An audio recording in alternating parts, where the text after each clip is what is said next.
जय भीम साथियों, मैं भाषा से अपना बात रखूंगा। सही बात ऑलरेडी डिस्कशन में आ गया है। आप सबको पता है कि नजीब 10 दिन से वो मिसिंग है और नजीब को किस तरह एक कम्युनल इंटिमिडेशन हुआ था, किस तरह उसका फिजिकल असल्ट हुआ था एक एबीवीपी मॉब के द्वारा जेएनयू कैंपस में। ये सभी तरह तरह का क्यों हो रहा है जेएनयू कैंपस के अंदर और जेएनयू के बाहर भी ये कैसे हो रहा है, उसके बारे में भी ये बातचीत हो चुका है। आप सबको पता है कि ये जो जितने भी संघी लोग हैं इस देश में, वो चाहते हैं अपना राजनीति के लिए, अपना पॉलिटिक्स के लिए, यही सब वो करना चाहते हैं। जो एबीवीपी और इनका जितने जो भी पेरेंटल ऑर्गेनाइजेशन है, बीजेपी, आरएसएस, वो एक ही लाइन का पॉलिटिक्स करता है कि इस देश में जो जनता है उनको कम्युनल लाइन पे डिवाइड किया जाए और वो लोग राजनीति करते रहे। चाहते हैं कि इस देश में कोई इस टाइप का कॉन्फ्लिक्ट हो जाए, अलग अलग धर्म के जो लोगों के अंदर आपस में इनको कुछ कॉन्फ्लिक्ट हो जाए और उसी में ही अपना पॉलिटिक्स करें।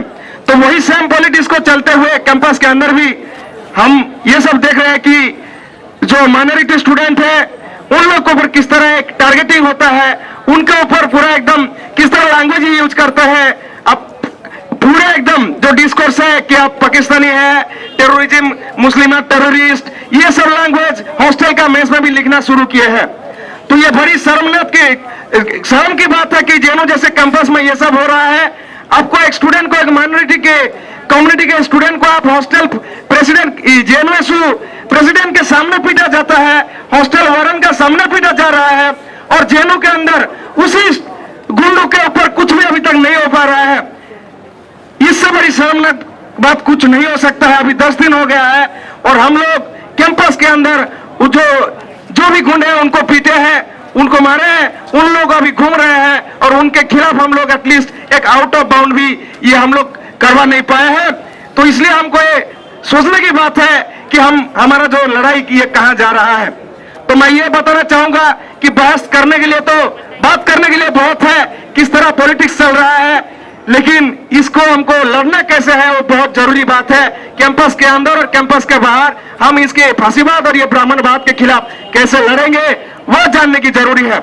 कैंपस के अंदर इस नजीब को लाने के लिए और एबीवीपी के गुंडों को आउट ऑफ बाउंड करने के लिए अभी जो लड़ाई चला था वो जेएनयू वीसी को, जेएनयू एडमिनिस्ट्रेशन को घेरने का एक लड़ाई चला था और उसी में जो स्टूडेंट बहुत बड़ी मात्रा में आके पार्टिसिपेट कर रहे थे कि नजीब मिसिंग है।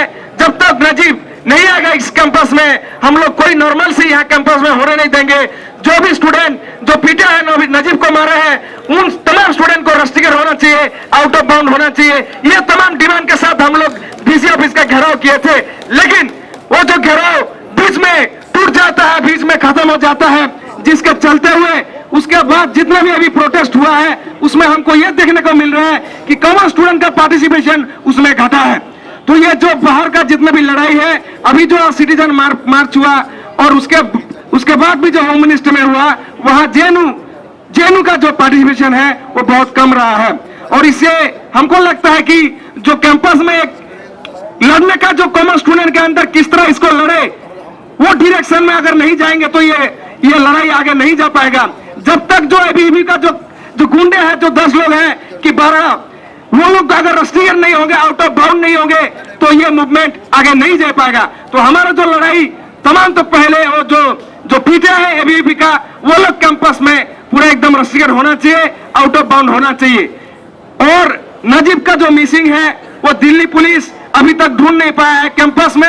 ये यूनिवर्सिटी, ये वीसी जब 9 फरवरी के बाद बिना इंक्वायरी में अगर स्टूडेंट को रस्टिकेट कर सकता है, एक्सपेल कर सकता है, तो अभी तो इनके एबीवीपी के गुंडों के खिलाफ ऑलरेडी आई विटनेस है। स्टूडेंट ने देखा है कि किस तरह नजीब का रूम पे पीटा गया, प्रेसिडेंट के सामने पीटा गया, हॉस्टल वार्डन के सामने पीटा गया। उसके बाद भी पुलिस का कोई भी कार्रवाई नहीं है, ना यूनिवर्सिटी एडमिनिस्ट्रेशन का कोई कार्रवाई नहीं है।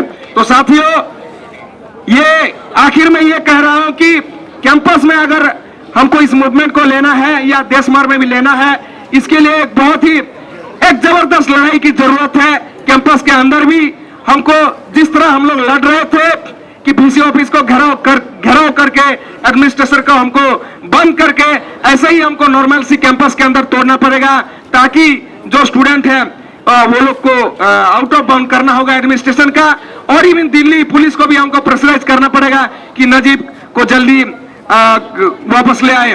इसके अलावा और एक चीज मैं बात बताना चाहता हूं कि इस देश में इनका जो लार्जर जो राजनीति है, इसको लड़ने के लिए इनका टारगेट में कौन है? इनका टारगेट में सबसे पहले यही है कि दलित है, मुस्लिम है, आदिवासी है। लेकिन अभी अगर देखें तो मुस्लिम के खिलाफ एक ओपन लड़ाई बीजेपी आरएसएस संघ ने छेड़ दिया है। ये जगह जगह बोलते हैं कि माइनॉरिटी के खिलाफ ये जहर उगलते हैं। तो ये जो चीज है, और कुछ कम्युनिटी को, दलित को, आदिवासी को ये लोग ओपनली नहीं बोलते हैं, लेकिन ये अंदर हर दिन मारते हैं, हर रोज मारते हैं। तो आरएसएस और संघवाद का जो सबसे बड़ा जो दुश्मन है मुस्लिम और तमाम माइनॉरिटी, दलित और आदिवासी। तो ये जितने भी ऑप्रेस्ड कम्युनिटी है, हम लोगों को ये समझना है कि अगर लड़ने के लिए अकेले कभी भी लड़ नहीं पाएंगे, और ये हमको ठान लेना है जब तक हम लोग अगर एक नहीं होंगे। ये फांसीवाद और ब्राह्मणवाद, ये एकदम मनुवाद है, ये ब्राह्मणवाद को फिर से वापस करना चाहते हैं। तो इसीलिए जितने भी हमारे ऑप्रेस्ड कम्युनिटी है, दलित, आदिवासी, मुस्लिम, तमाम जितने भी ऑप्रेस्ड कम्युनिटी है, इन लोगों को इकट्ठा होना बहुत जरूरी है। अगर इकट्ठा नहीं होंगे, अलग अलग लड़ेंगे, तो हमारा लड़ाई भी मजबूत नहीं होगा। इसलिए साथ में होना बहुत जरूरी है, और जब साथ में होके ही ये ब्राह्मणवाद को और फांसीवाद को खत्म कर पाएंगे। ये कैंपस के अंदर भी होगा और कैंपस के बाहर भी होगा। इसी के साथ में अपने बात